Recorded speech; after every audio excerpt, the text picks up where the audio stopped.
Bonjour à toutes et à tous.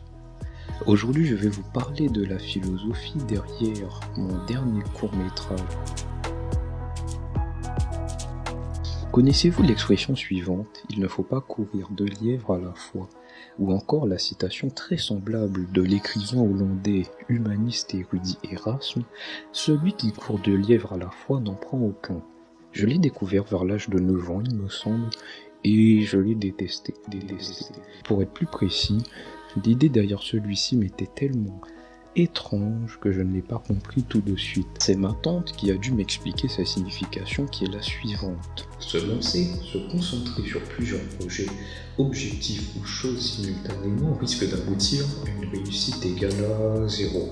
Une expression originaire du XVIIe siècle venant du monde de la chasse pour ensuite se propager dans d'autres domaines. Parce que oui, à moins qu'il soit parfaitement aligné, et encore la balle doit traverser le premier lièvre, on ne peut pas tuer 2 proies en même temps. Et surtout, le bruit du tir va effrayer les autres proies, donc on a une seule chance, une seule proie, à moins d'avoir une AK-47 ou une Thompson. Ce qu'il n'avait pas au XVIIe siècle, n'est-ce pas Louis XIV ? Et je peux vous dire que cette morale ne m'a pas du tout plu. Je me souviens avoir défendu corps et âme la thèse opposée, refusant, petit pas ambitieux que j'étais, que non, on pouvait croire en ses rêves. Qui pouvait dire que l'on pouvait pas être policier scientifique et, je sais pas, super-héros. J'avais devant un exemple plausible, ok. Et pour tout vous dire, ce n'est que depuis à peu près 1 an que j'ai commencé à comprendre cette philosophie. Parce que je suis du type faire genre plein d'activités et d'objectifs en même temps. À 12 ans, j'avais genre 30 objectifs et je rigole même pas, entre études, sport, jeux vidéo, écriture, etc. Un bon exemple, les échecs si chers à mon cœur, spoil pas du tout. Je les ai commencés, recommencés 6 fois. Et le piano, 6 fois aussi en fait. Mais j'ai commencé à comprendre que ça t'emmène pas très loin comme tactique. Du coup, parlons enfin de l'histoire. Non, ce n'est pas un message de prévention au tir déguisé ou qui remet en cause tout le système routier et ses enfoirés de chauffards qui tuent femmes et enfants. Le plus important, c'est ce qu'implique la mort de Lucien. Quelle impression laisse-t-il ? Qu'est-ce qui aurait dû / pu arriver sans son décès ? Alors on regarde le monologue de Cédric. Ce que Cédric retient, c'est principalement son obstination à chercher la perfection. Il / on ne saura jamais s'il allait trouver son appart, déménager ou s'il allait arrêter d'attendre de tomber sur une Miss France. On ne saura pas. Et pourquoi ? Pas seulement parce qu'il est mort, mais parce qu'il aurait dû faire ses choix plus tôt. On n'a pas toujours ce que l'on veut.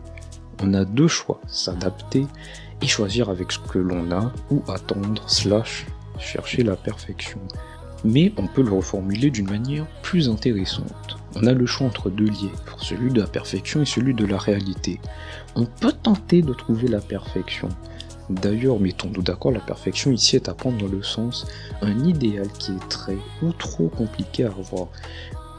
Comme quand j'ai dit qu'on ne saura pas s'il serait juste tombé sur une fille parfaite que j'illustrais par une Miss France, ou encore un appart avec des caractéristiques irréalistes par rapport à son budget. Mais qui sait, cela est peut-être possible. Le problème, c'est que les deux sont difficilement connectables. C'est compliqué d'attendre la perfection et de vouloir vivre dans la réalité tout en ayant tout ce qu'on veut. Mais l'affaire de l'appart est différente. On part plus sur une envie d'arnaque au niveau du qualité-prix en quelque sorte.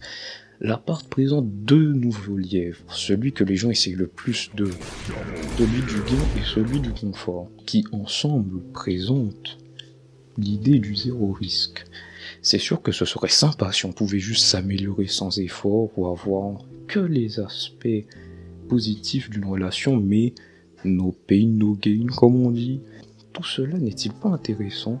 La douleur ne rend-elle pas la récompense plus satisfaisante ? Personnellement, quand je joue à un jeu vidéo, c'est souvent en difficulté maximale, parce que chaque victoire est plus intéressante et satisfaisante, disons, et que je suis un compétiteur qui a absolument besoin de compenser son ego en gagnant, se sentir vivant et une chute. Néanmoins, qu'on apprécie ce bonus de satisfaction ou pas, reste-t-il que ça demande des efforts et que ceux-ci peuvent ne pas payer. Comme le dit Mayline dans son monologue dans ma série 22 ans c'est beaucoup, à l'épisode 4, on n'est pas récompensé par la prise de risque, pas tout le temps. C'est pas parce qu'on prend un risque que la vie va nous récompenser. Mais je tiens à préciser que l'inverse aussi n'est pas négligeable. C'est pas parce que quelque chose est risqué qu'on ne sera pas récompensé. Comme le dit Meilin juste après, ce que je déteste le plus dans la vie, c'est que ce qui ne marche pas pour moi peut marcher pour quelqu'un d'autre.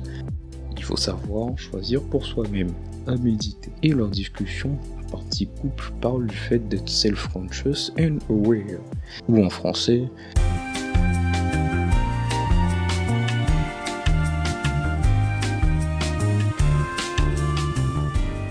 parce que prendre les rencontres pour une loterie ou son partenaire pour une feuille de bingo où on cherche à cocher toutes les cases, c'est triste.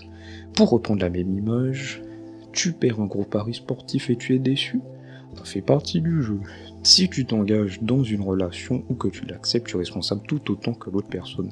Ne serait-ce que parce que tu l'as accepté d'exister pour commencer, dans la plupart des cas. Je parle des relations qui ont été finies volontairement, je ne parle pas de décès quand même. Et pour finir, si tu tournes la loterie, fais un pari, c'est que tu as besoin d'argent. Là où je veux en venir, c'est que l'on peut attendre quelqu'un pour les mauvaises raisons. J'y touche dans mes 2 premiers romans, Le fardeau du tulipe et 22 ans c'est beaucoup à certains points. Croire que la vie / sa vie se repose sur la romance est un problème qu'il est facile de ne pas remarquer. Même inconsciemment, je vous conseille de vous abandonner. Je vous conseille de vous abonner pour regarder mes 2 séries sur mes romans et pour ne pas rater les vidéos sur ce sujet qu'est la codépendance et toutes les autres embrouilles et pièges tortueux de la psychologie reçue. J'ai du mal à parler aujourd'hui. Et pour ne pas rater les vidéos sur ce sujet qu'est la codépendance et de toutes les autres embrouilles et pièges tortueux de la psychologie relationnelle, amoureuse et personnelle. Mais pas seulement. Pour conclure, dans ce film, l'expression n'est pas prise dans le sens plusieurs projets simultanés, mais ne pas chercher de choses contradictoires, irréalistes ou inutiles, voire malsaines, et espérer que ça marche. Le mot de la fin, si vous voulez dîner, ne visez qu'un lièvre et régalez-vous. Visez bien, c'était Stephen à méditer.